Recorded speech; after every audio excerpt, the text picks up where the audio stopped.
Bismillahirrahmanirrahim. Nahmaduhu wa nusalli ala rasulihil karim. Amma ba'd. Insyaallah pada kesempatan ini kita akan melanjutkan kembali pembacaan kitab Mirqatus Su'ud, syarah kitab Sulam Taufiq. Kita telah sampai kepada wayab tulu dan menjadi batal biha dengan sebab riddah, dengan sebab murtad, saumuhu puasanya, wa tayammumuhu dan tayamumnya. Jadi ketika seorang murtad, maka puasa dan tayamumnya itu menjadi batal. Berbeda dengan wudu. Kalau wudu, maka wudunya tidak menjadi batal. Hanya saja kalau dia ingin meneruskan wudunya, maka dia harus memperbarui niat wudunya kembali. Nah, selain puasa dan tayamumnya batal, maka menjadi batal juga wasairu a'malihi, menjadi batal juga sairu a'malihi, seluruh amal-amalnya. Nah, seluruh amalnya tadi menjadi batal ini tasolat bil maut, jika kemurtadannya itu bersambung dengan kematian. Jadi kalau murtadnya itu bersambung dengan kematian, murtadnya itu sampai mati, maka seluruh amalnya yang pernah dia kerjakan di dunia, maka itu semuanya menjadi batal. Wa ilah, kalau murtadnya itu enggak nyambung dengan kematian, bi an aslama, dengan sekira dia masuk Islam qabla mautihi, sebelum matinya dia, maka fahiyah, adapun murtadnya tadi itu mubtilatun, itu adalah perkara yang membatalkan li thawabi a'malihi faqat, bagi pahala amalannya saja. Jadi kalau sebelum mati dia sempat kembali masuk Islam lagi, maka yang batal itu hanya pahala amalnya, sedangkan amalannya tidak menjadi batal. Artinya dia tidak dituntut lagi mengerjakan amal-amal yang telah ia kerjakan. Fayaudu, maka menjadi kembali, fayaudu maka kembali lahu kepadanya al-amalu, amalannya, tetapi mujarradan anit thawab, kosong dari pahala. Amalnya tadi kosong dari pahala. Walidzalika, oleh karenanya, la yajibu, tidak wajib alaihi, atasnya, qada'uhu, mengqada'i amalnya, wala yutalabu, dan tidak dituntut, dia tidak dituntut bihi, dengan amal tadi, fil akhirah, di akhirat.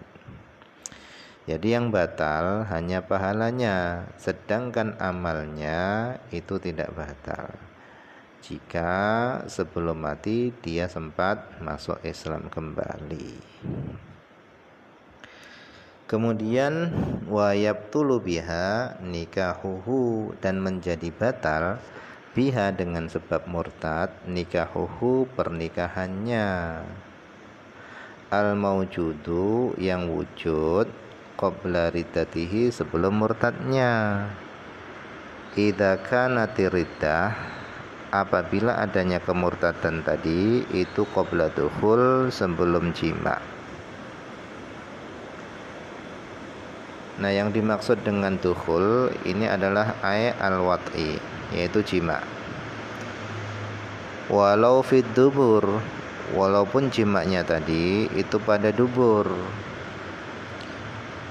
Wa mithluhu, dan seumpama jima itu adalah istidkhalul maniyyi al-muhtarami bi farjiha, yaitu meminta memasukkan air mani al-muhtarami, yang dimuliakan, bi farjiha, ke dalam farjinya perempuan.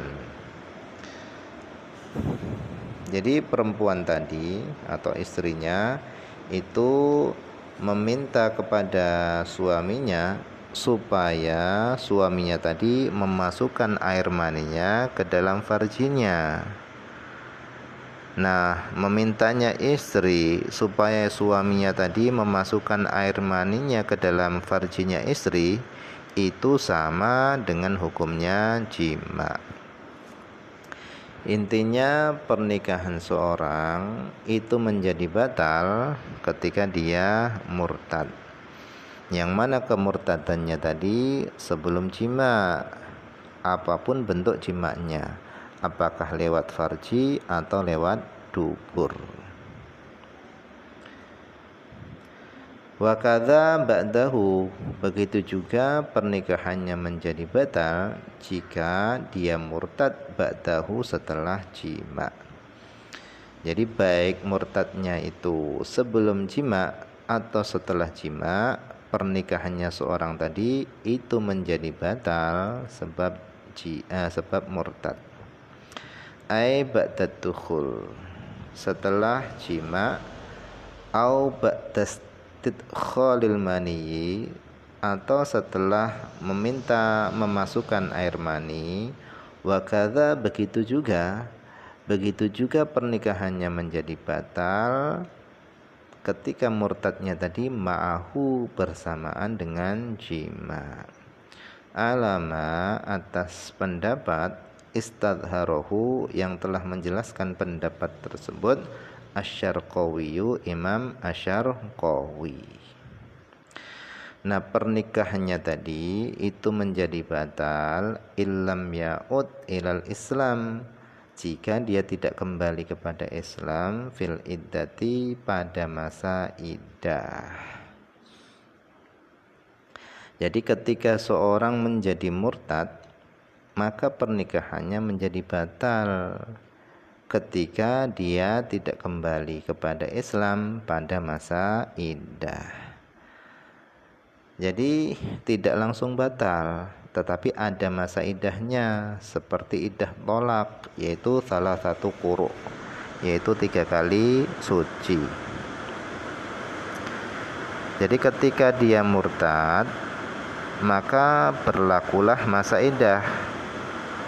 Nah, ketika dalam masa iddah, kalau dia kembali kepada Islam, maka pernikahannya tetap langgeng. Tetapi kalau dia tidak kembali kepada Islam dalam masa iddah, maka pernikahannya menjadi batal. Amma lau adapun kalau seandainya dia kembali ilal Islam, kepada Islam, fil iddah, pada masa iddah, bi allam yuqtal fir riddah, dengan sekira dia tidak dibunuh pada masa murtad, maka daman nikah, maka menjadi langgenglah pernikahannya. Li annal irtidad, karena kemurtadan itu adalah ikhtilafuddin, itu adalah perbedaan agama. Toro'a, yang muncul atau yang datang kemurtadan tadi ba'dad dukhul, setelah jima, au istidkhalil mani, atau setelah meminta memasukkan mani, au ma'ahu, atau bersamaan dengan jima. Fala yujibul butlana, maka kemurtadan itu tidak menetapkan batalnya pernikahan fil hal, seketika itu. Jadi kemurtadan itu tidak menetapkan batalnya pernikahan seketika, langsung batal itu enggak. Ka islami ahadi zaujainil kafiroini, seperti masuk Islamnya salah seorang suami istri, zaujaini, suami istri, al kafiroini, yang keduanya tadi itu kafir. Jadi ketika pasangan suami istri yang keduanya kafir, ketika salah satu dari keduanya itu masuk Islam, tidak serta-merta pernikahan keduanya langsung menjadi batal, tetapi ada masa iddahnya. Tetapi kalau kita baca kitab yang lainnya, antara murtad sebelum jima dan murtad setelah jima itu ada perbedaannya. antara sebelum jima dan setelah jima itu ada perbedaannya. Kalau murtad sebelum jima, maka seketika itu pernikahannya menjadi fasakh, rusak, batal. Kalau murtadnya sebelum jima, maka seketika itu pernikahannya menjadi fasakh. Tetapi kalau murtadnya itu setelah jima, maka ada masa iddahnya, yaitu salah satu quru, yaitu 3 kali suci. Nah, jika dalam masa iddah dia kembali kepada Islam, maka pernikahannya menjadi tetap. Tetapi kalau sampai masa iddah selesai dia belum juga masuk Islam, maka pernikahannya menjadi batal.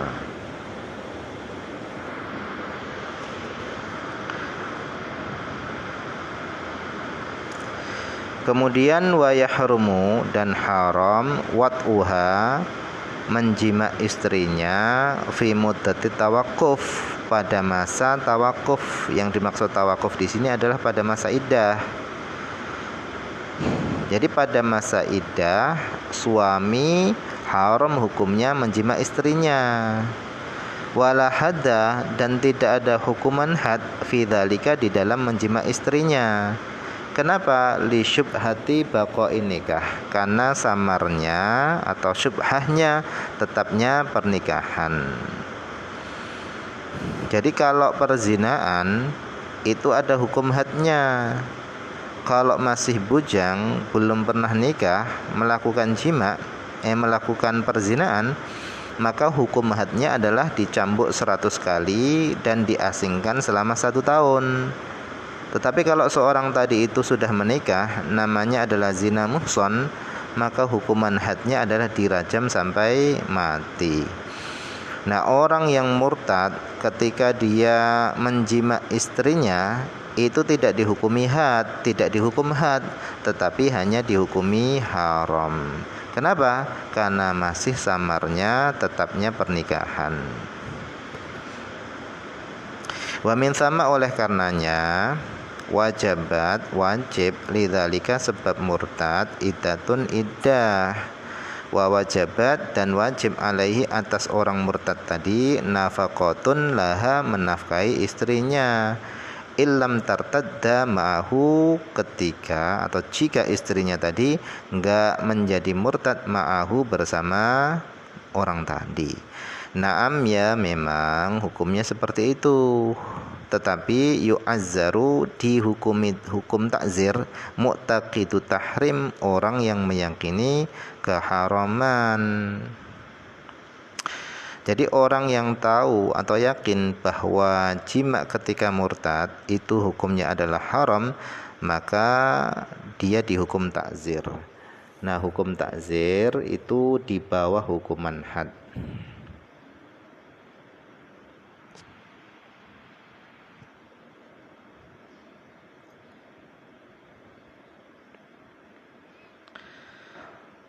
Kemudian wala yasihu aqdu nikahihi, tidak sah akad nikahnya.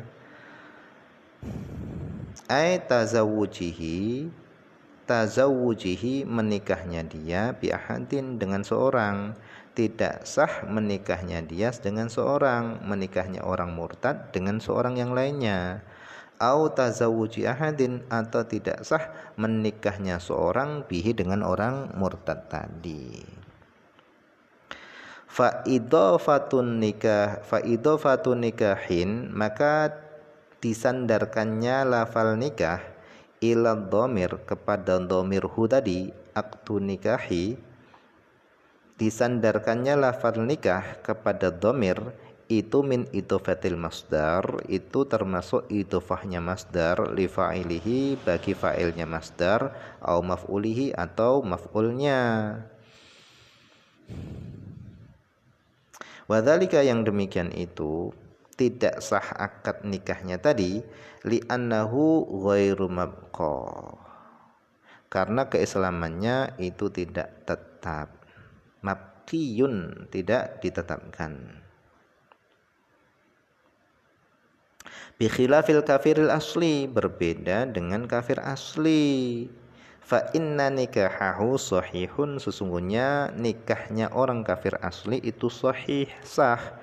Ai mahkumun bisihatihi, dihukumi sah. Orang kafir menikah dengan orang kafir yang lainnya, maka pernikahannya dihukumi sah. Kemudian wa tahrumu dzabihatuhu, dan haramlah dzabihatuhu, sembelihannya orang murtad. Jadi sembelihannya orang murtad itu hukumnya adalah haram, haram dimakan. Kama tahrumu, sebagaimana haram munakahatuhu, pernikahannya orang murtad itu juga haram.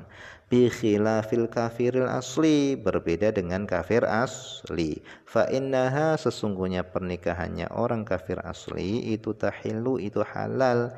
Idza halat munakahatuna li ahli millatihi, ketika halallah pernikahan kita menurut ahli agamanya. Wala yarithu, dan orang murtad tidak mewarisi, min murtadin, dari orang murtad, wala min muslimin, dan tidak mewarisi dari seorang muslim, wala min kafirin asliyin, dan orang murtad tidak mewarisi dari kafir asli. Li'annahu, karena laisa bainahu, tidak ada baik antara orang murtad wa baina ahadin, dan antara seorang dari kafir, muslim dan murtad tadi, munasaratun, saling tolong menolong, fiddin, di dalam agama. Wala yurathu, dan tidak diwarisi. Ai la yarithuhu, tidak mewarisi orang murtad tadi, ahadun, seorang pun. Alasannya lidzalika, karena hal itu, yaitu antara dia dan antara seorang tadi, laisa bainahu wa bain ahadin munasaratun fiddin, enggak ada saling tolong menolong di dalam agama. Jadi orang murtad itu sembelihannya haram, kemudian dia tidak mewarisi, enggak dapat warisan, dan hartanya juga tidak diwarisi, tetapi hartanya itu menjadi maslahatul ammah, yaitu kemaslahatan kaum muslimin. Nah, mungkin saja dulu yang bisa dibaca pada kesempatan ini. Semoga ada manfaatnya.